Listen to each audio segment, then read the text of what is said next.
A child's whisper, a stack of papers. "Grandpa, they'll say it's to help you, but they'll take everything tonight."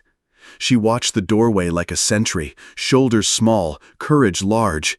"Please don't sign." I squeezed her hand and walked back into the balloons and small talk. They were staging a gentle robbery. I was staging something else, witnesses, documents, and an ending they didn't write. They rehearsed kindness. My granddaughter ended the play with one line. "Grandpa, they're going to make you sign things after the party." Her parents floated room to room, topping off wine and compliments. Sophie's fingers were cold in mine. "Mom says once you sign, it's all theirs." I slipped out early. Let them prepare an ambush. I'd already drawn the map. Streamers hissed in the air conditioning. A balloon skated along the ceiling and squeaked, a rubbery squeal that set my teeth on edge. From the living room came a burst of laughter. Kevin's, too loud, and Megan's, tuned to whatever pitch gets people to nod. Sophie's paper crown had slipped behind one ear. She looked up at me with eyes that were too old for 8. "Bank papers?" I asked, my voice almost nothing. Her nod was small and terrified. "They went Tuesday," she breathed. "They said it makes everything legal."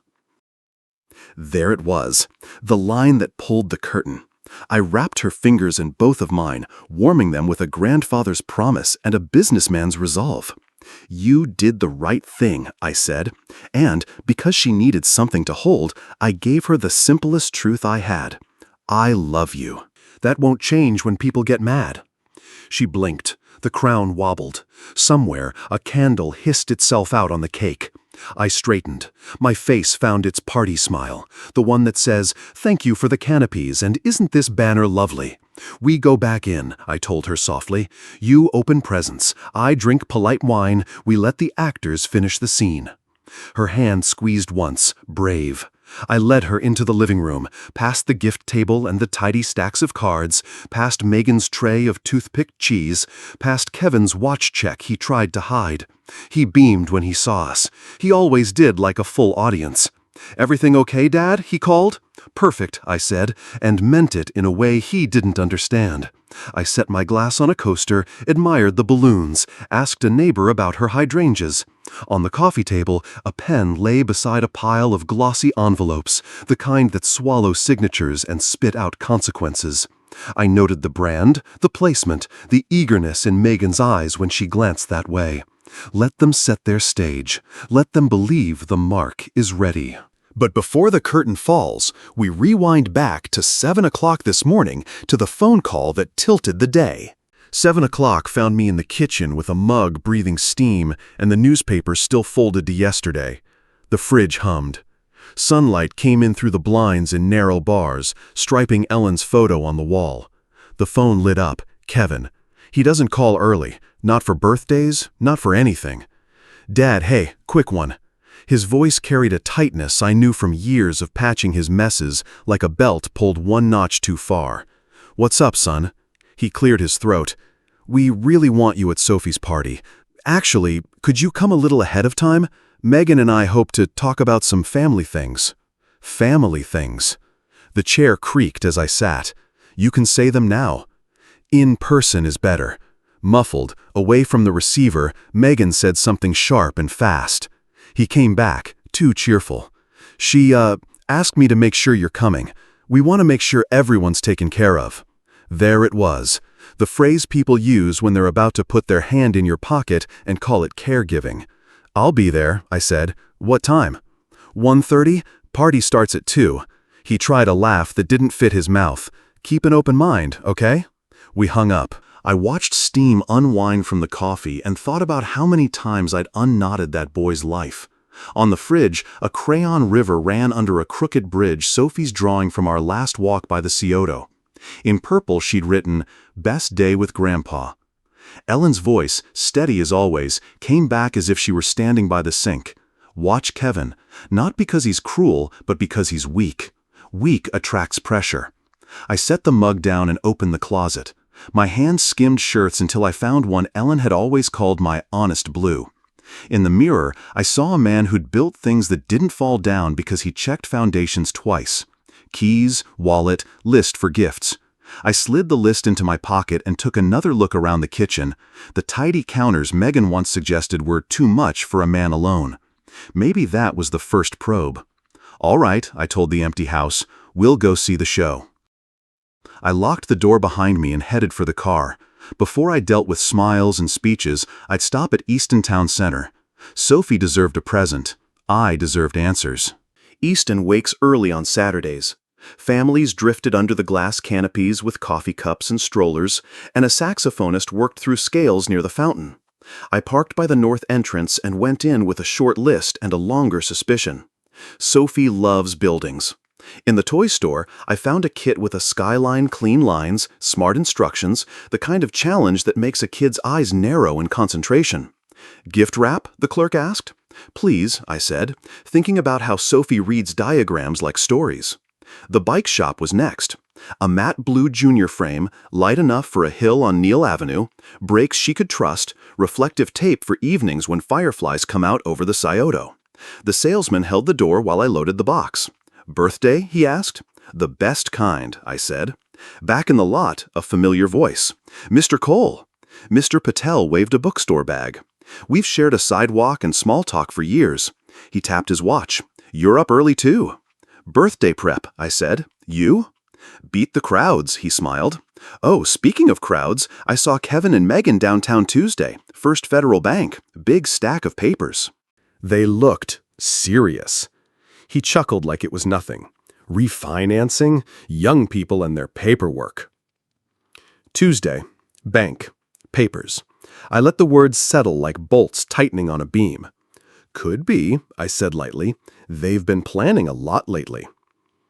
We chatted a minute about paperbacks and parking, then I wished him a good weekend and crossed to the florist. The cooler breathed out green air. "White roses," I told the florist. "A dozen." She trimmed stems with a confident snip and wrapped them in crisp paper. "Special day?" "For my granddaughter," I said. "Flowers for her mother." The bundle cooled my palm. In the reflection of the florist's window, I looked like any other grandfather doing what grandfathers do, spoiling a child with time and things that roll. But the reflection didn't show the clock I'd started in my head.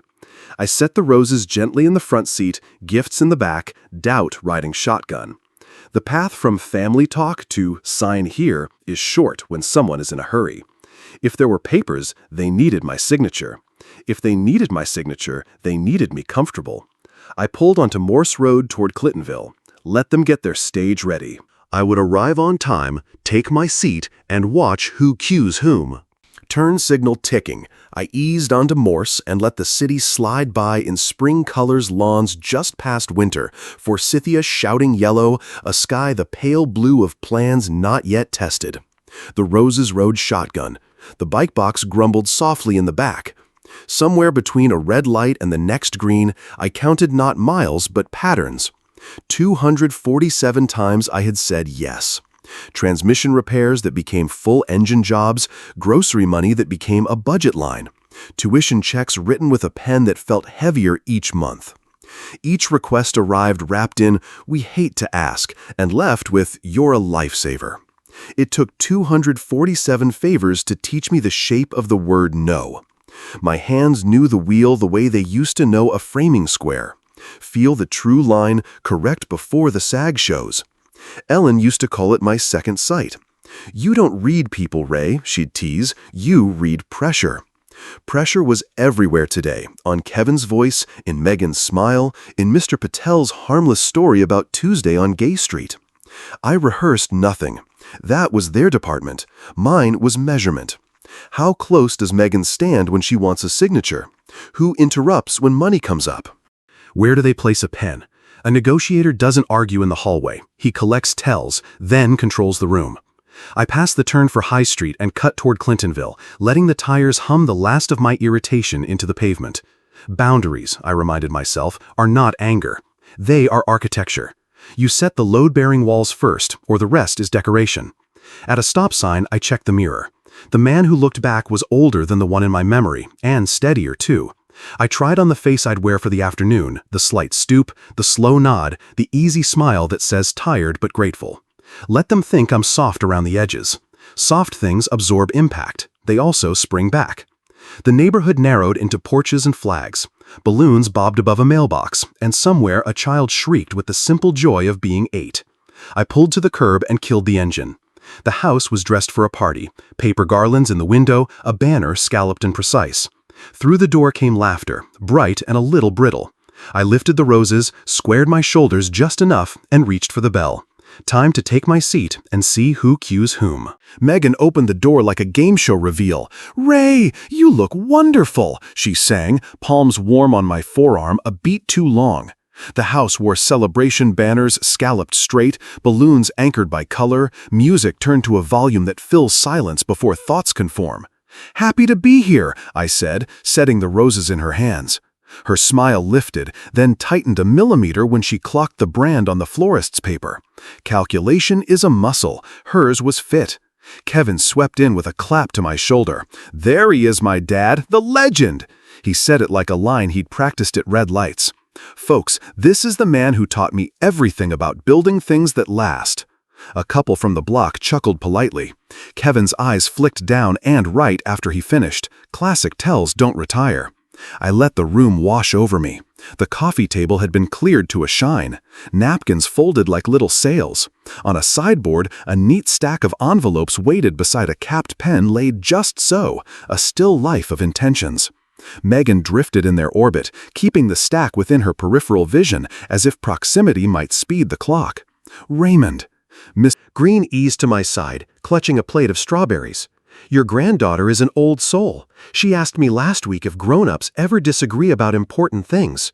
Sweet thing, worrying over big ideas." She tilted her head toward Sophie, who sat cross-legged with a friend, smiling the smile you learn for other people's comfort. "She's thoughtful," I said. We both watched Sophie a moment longer than casual. Megan reappeared with a glass before mine was half empty. "Hydrate, Ray," she teased. "We want you comfortable." Her gaze darted to Kevin, then to the sideboard. A quick nod passed between them like a secret handshake for the anxious. Whenever conversation drifted near money, mortgages, a guest's new job, Kevin rerouted it with bright anecdotes. "Dad's the best fisherman on the Scioto," he announced. "He can read a current like a map." People laughed.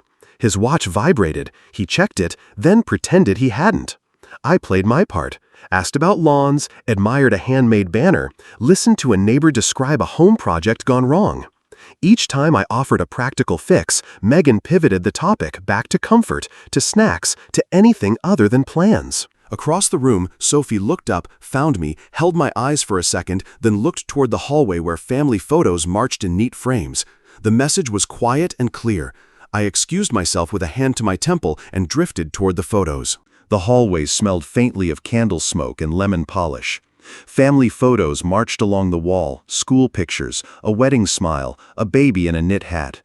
Music and laughter floated from the living room like a soundtrack piped in from another house. Sophie slipped to my side, crown askew, cheeks flushed from trying to look happy too long. Her hand found mine. Cold, small, certain. "Grandpa," she breathed, eyes on a photo of herself as a toddler. "After the guests leave, they're going to make you sign things." "What things?" I asked, barely moving my lips. "Papers from the bank. They went on Tuesday. Mom said once you sign, it's all theirs."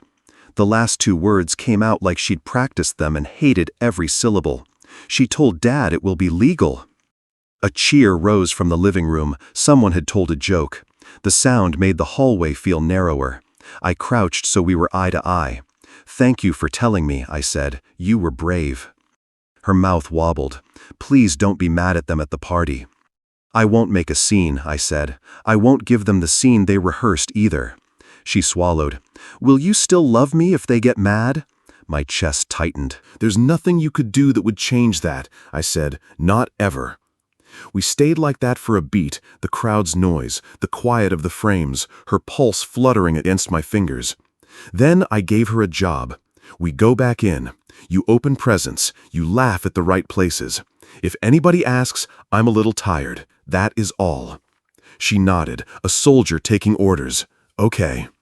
I stood, smoothed my jacket, and let my face find the bland expression adults call fine. We stepped into the living room together.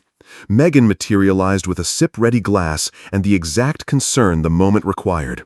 "Ray, you look pale. Need water? Sit down?" "Just a headache," I said, touching my temple. "I'll rest a bit." Gifts rustled. Sophie played her part. Kevin told another story about me that didn't belong to him. I checked my watch, not to hurry time, but to mark it. 10 minutes later, I set the untouched glass on a coaster, thanked the hosts, and apologized to a half-circle of neighbors. "I'm not myself today. I'm going to lie down at home." Hands squeezed my shoulder. Polite concern rippled. At the door, Megan tried to recalibrate. "Tomorrow, then. We can chat." "Tomorrow," I agreed, and stepped into the cooler air. The door closed behind me with the soft click of a safe latch. I walked to my car, already unlocking a different door in my mind, the one behind Ellen's picture. The house took a different breath when I closed the door behind me. Quieter, yes, but purposeful, like a workshop after the whistle. I went straight to the study. Ellen's portrait watched from above the credenza, the soft smile she never wasted. I touched the frame, slid it aside, and spun the dial on the safe by muscle memory. The tumblers fell in line like men I used to pay on Fridays. Steel and paper smell the same after a while, like old work. I lifted ledgers onto the desk, file tabs marching by year. Statements, deeds, insurance, tax returns, the paper skeleton of a life built by showing up. I stacked what mattered. Checking, brokerage, CDs, the file for the 3 rentals, the envelope labeled Education S. I hadn't filled that one in a long time. That would change. Numbers don't lie, but they do tell stories. Liquid a shade over 2.3. 3 properties with clean deeds and predictable rent. And then the part I'd been pretending was generosity rather than drift. 247 payments to Kevin and Megan. I counted them out loud, page after page. Groceries, tires, emergency dental, tuition, mortgage shortfalls. I drew a line across the legal pad and totaled it. 70,000 and change. Not theft, not then, but training. I saw the shape of it now. Requests small enough to be reasonable, frequent enough to be normal, elastic enough to grow. A man can drown in teaspoons. Outside, wind moved through the maple, a sound like quiet applause or warning. I flipped to the folder with my will. Standard, written when I still believed help would teach independence. I laid a blank yellow sheet over it and wrote in block letters, Sophie Educational Trust. Under that, bullet points. College, grad school, seed for business, medical if needed.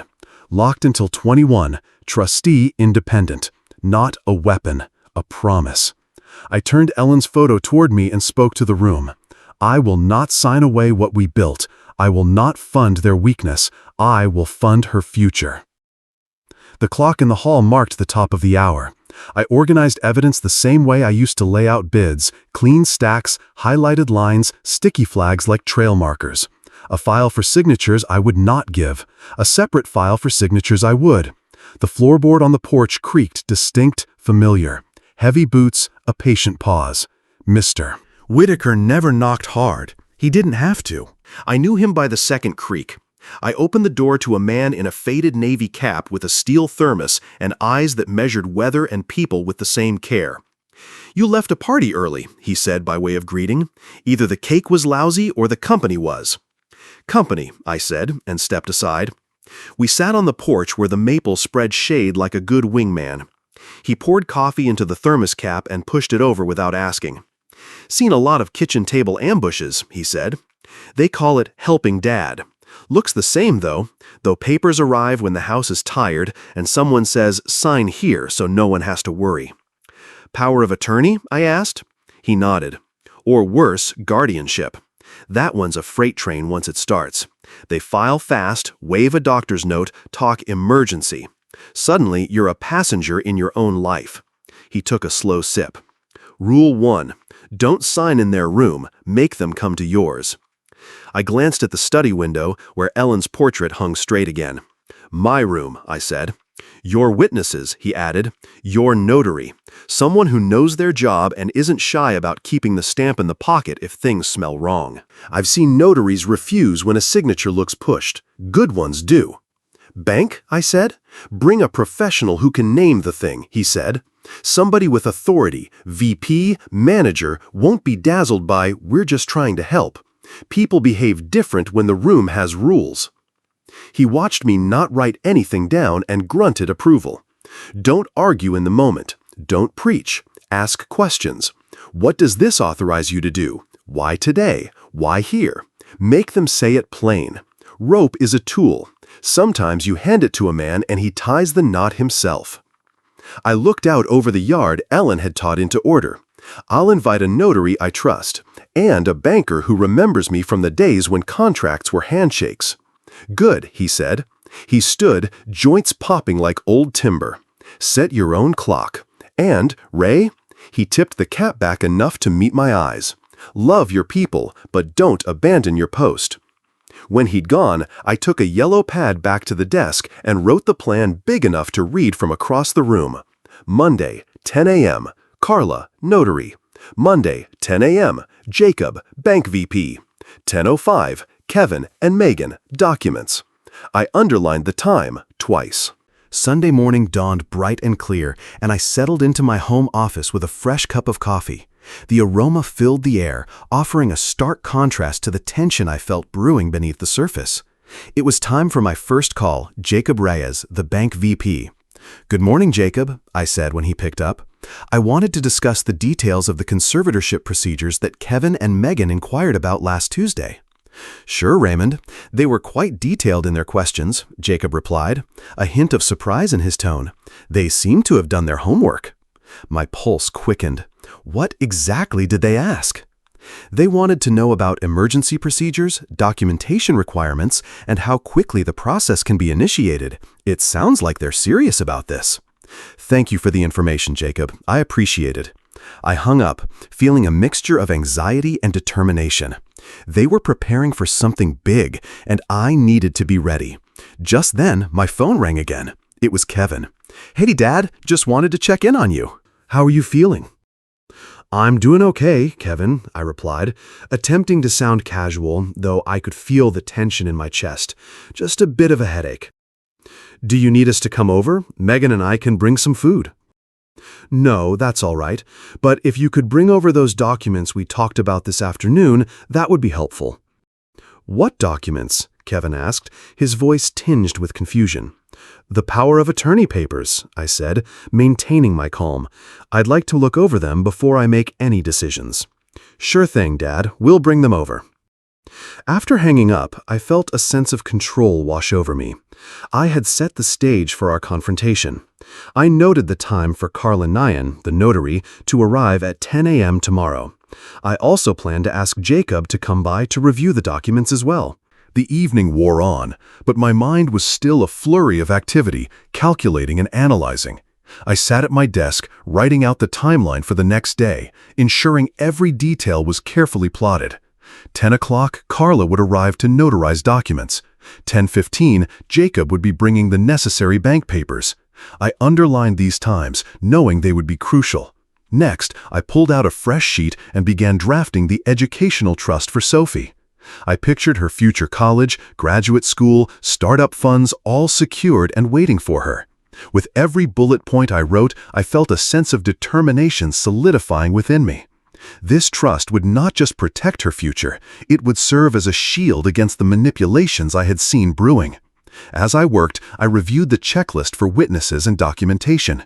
I wanted to ensure everything was in order, leaving no room for Kevin and Megan to maneuver. My resolve hardened with each stroke of the pen. Later that evening, the doorbell rang, pulling me from my thoughts. I opened the door to find Kevin and Megan standing there, the leather portfolio in hand. "Hey, Dad," Kevin said, forcing a smile. "We brought the paperwork you wanted to look over." I feigned a tired smile, inviting them in. Perfect timing. I've been thinking about our conversation. I led them to the living room, where I had set the mood to feel relaxed yet alert. Megan opened the portfolio, revealing the neatly organized documents they had prepared. "These are the power of attorney forms we discussed," she said, her tone light, almost too rehearsed. "We want to make this as easy as possible for you." "Easy?" I echoed, letting the word linger in the air. "You mean easy for you to take control of my affairs?" Kevin's smile faltered slightly, but he quickly regained composure. "No, Dad, it's about helping you manage things better. We care about you." I rubbed my temples, feigning fatigue. "I appreciate that, but I'm a bit foggy tonight. Maybe it's best to wait until tomorrow to sign." "Tomorrow sounds great," Megan chimed in, a hint of relief crossing her face. "We just want to ensure everything is in place." I nodded slowly, letting the pretense of confusion settle over me. "Yes, let's do it tomorrow. I'll have my head clearer then." They exchanged glances, a silent communication that told me they were still committed to their plan. I could sense their eagerness to push this through quickly, but I wasn't about to let them. As they left, I felt the weight of their expectations lift. Tomorrow, I would be ready, surrounded by witnesses to protect my interests. The trap was set, and I was determined to outsmart them. The morning sun filtered through the blinds, casting striped shadows across my office as I prepared for the confrontation. I had spent the early hours reviewing my notes and gathering my resolve. Today was not just about signing papers, it was about reclaiming my independence. At precisely 9:45 a.m., Carla arrived, her demeanor professional and focused. "Good morning, Raymond," she greeted, her eyes scanning the room before settling on the organized documents spread before me. "Ready for some paperwork?" "Absolutely," I replied, motioning for her to take a seat. I could feel the tension in the air, a thick layer of anticipation as I prepared for Kevin and Megan's arrival. At 10 a.m., Jacob Reyes showed up, briefcase in hand. "Morning, Raymond. Ready for that portfolio review?" "Ready," I confirmed, feeling a surge of confidence. The stakes were high, and I had to remain sharp. As I introduced Carla, I could see Kevin and Megan's faces shift from casual excitement to uncertainty. They were expecting an easy signing, but today was not going to go as planned. "Thanks for coming," Kevin said, attempting to maintain his bright demeanor. "We're here to help you manage things better." "Manage?" I echoed, letting the question hang in the air. "What exactly do you mean by that?" Megan leaned forward, her expression earnest yet rehearsed. "We think it would be beneficial for us to have power of attorney to help you with your finances and medical decisions." I felt a familiar tightness rise in my chest. "And why would I need that? I've been managing quite well on my own for years." "Dad, you've been feeling a bit out of sorts lately," Kevin interjected, a hint of desperation creeping into his tone. "We want to make sure you're taken care of." "Take care of me?" I raised an eyebrow, watching them squirm slightly in their seats. "Or take care of yourselves?" Just then, as if cued by the growing tension, the door opened, and I caught a glimpse of Sophie peeking around the corner, her eyes wide with concern. She was the reason for my resolve. I couldn't let them manipulate me any longer. "Let's get to the matter at hand," I said, my voice steady. "I'm aware of your plans regarding the power of attorney." "I've been doing my homework too." The color drained from Kevin's face, and Megan's carefully crafted smile faltered. "What do you mean?" Kevin stammered, his confidence slipping. "Let's just say I've been preparing for this conversation," I replied coolly, letting the words sink in. "I have documents here that outline my intentions, and I want to ensure that everything is done properly." Carla shifted in her seat, her professional demeanor intact.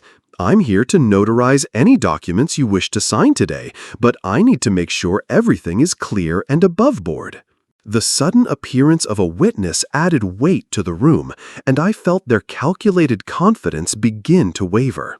"We're ready," I said, keeping my gaze steady on Kevin and Megan, "but let's set the record straight first." I signed the documents for the educational trust, feeling a weight lift off my shoulders. This was not just a legal formality. It was my commitment to ensuring Sophie's future was secure. From now on, there will be no more financial support for you, Kevin and Megan. You have 1 year to show genuine change.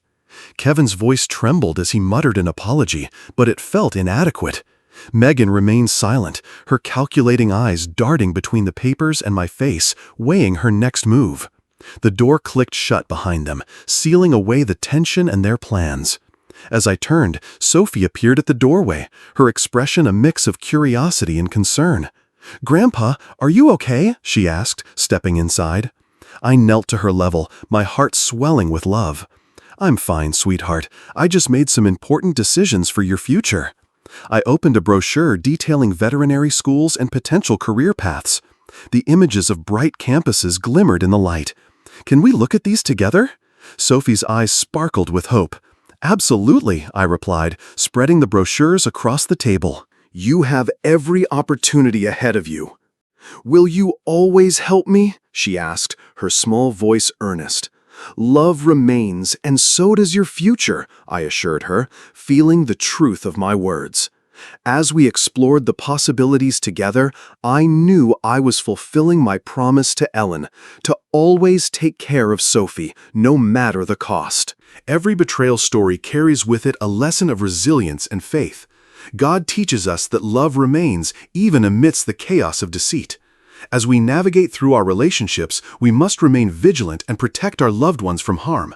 Setting clear boundaries is not just a choice, it's a necessity for our emotional well-being. If you resonate with this journey of trust and betrayal, let us know your thoughts in the comments. Subscribe for more uplifting content that speaks to your soul.